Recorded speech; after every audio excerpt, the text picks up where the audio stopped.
Alright, here we go. About iPods now, right? We're starting off. We got the original iPod with Steve Jobs wanted something that was portable, easy, fast, like it could fit in your pocket unlike those CD players couldn't.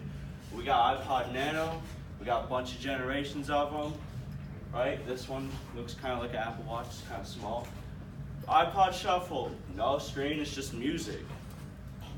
And we got the iPod Touch, and Steve Jobs quoted, "It's an iPhone without the phone."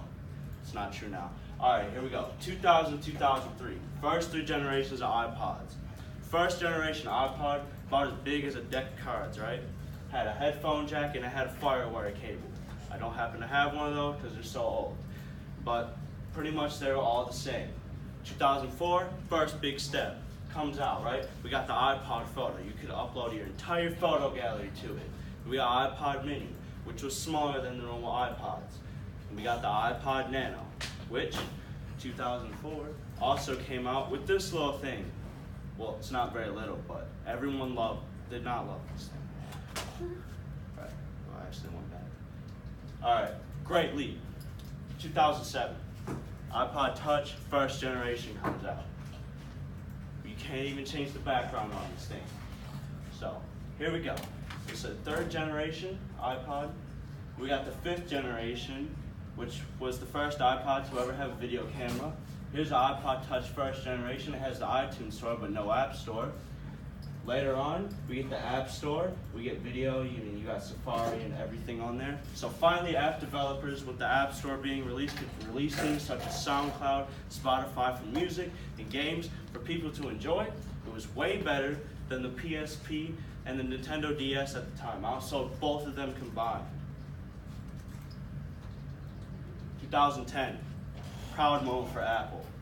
Here's the iPod Shuffle, came out. Those people bought wristbands to wear it like a watch. It was that small.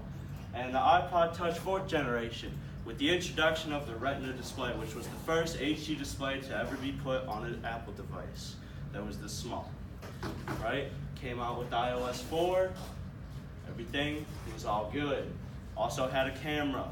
The other devices never had cameras, right? Move along, 2012. The biggest thing that happened to iPod since iPod, right? We got the new ear pods. They marketed these really well. Everyone loves these nowadays and they're still used, very popular. You see them all the time. Introduction of the lightning cable. Instead of this old big chunky thing, we got this new tiny reversible lightning cable that could plug in either way. You plug it in like this, or like this. Didn't matter, right? Also the introduction of Product Red.